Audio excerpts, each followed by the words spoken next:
ಆತ್ಮೀಯ ವೀಕ್ಷಕರೇ, ತಮ್ಮೆಲ್ಲರಿಗೂ ಸ್ವಾಗತ. ಇಂದಿನ ಈ ಒಂದು ವಿಡಿಯೋದಲ್ಲಿ ಶಿಕ್ಷಕರ ನೇಮಕಾತಿ ಕುರಿತು ಶಿಕ್ಷಣ ಸಚಿವರಿಂದ ಏನಿದೆ ಮಾಹಿತಿ ಅನ್ನೋದ್ರ ಬಗ್ಗೆ ಡೀಟೇಲ್ ಇನ್ಫಾರ್ಮೇಷನನ್ನು ತಮ್ಮೊಂದಿಗೆ ಶೇರ್ ಮಾಡ್ತಾ ಇದ್ದೀನಿ. ವಿಡಿಯೋನ ಸ್ಟಾರ್ಟ್ ಮಾಡೋಣ. ಅದಕ್ಕಿಂತ ಮುಂಚೆ ನೀವು ಕೊಡುವ ಒಂದೇ ಒಂದು ಲೈಕ್ ನಮಗೆ ಸಪೋರ್ಟ್ ಆಗಿರುತ್ತೆ.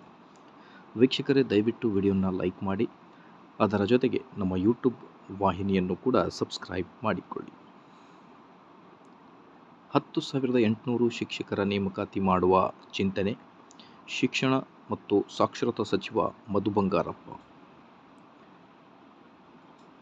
ಶಿಕ್ಷಕಾಕಾಂಕ್ಷಿಗಳೇ, HK ಮತ್ತು ನಾನ್ HK ವಿಭಾಗಗಳಲ್ಲಿ 10,800 ಶಿಕ್ಷಕರ ನೇಮಕಾತಿಗೆ ಶಿಕ್ಷಣ ಇಲಾಖೆ ಸಿದ್ಧತೆಯನ್ನು ಮಾಡಿಕೊಂಡಿದೆ. ಬಟ್ ನೋಟಿಫಿಕೇಷನ್ ಆಗುವುದು ಯಾವಾಗ ಅನ್ನೋದೇ ಶಿಕ್ಷಕಾಕಾಂಕ್ಷಿಗಳ ಪ್ರಶ್ನೆಯಾಗಿರುತ್ತೆ.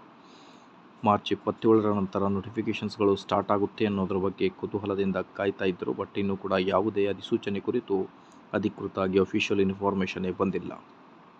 ಹಾಗಿದ್ದಲ್ಲಿ ಏಪ್ರಿಲ್ನಲ್ಲಿ ನೋಟಿಫಿಕೇಷನ್ ಆಗಬಹುದಾ? So most probably I think may be ಮುಂದಿನ ತಿಂಗಳು ನೋಟಿಫಿಕೇಷನ್ ಕುರಿತು ಯಾವುದಾದರೂ ಒಂದು ಹೋಪ್ ಇದೆ. ಅಧಿಸೂಚನೆ ಕುರಿತು ಮಾಹಿತಿ ಬಂದೇ ಬರುತ್ತೆ ಅನ್ನೋದ್ರ ಬಗ್ಗೆ. ನೋಟಿಫಿಕೇಷನ್ ಆಗಬಹುದು ಏಪ್ರಿಲ್ ತಿಂಗಳಲ್ಲಿ.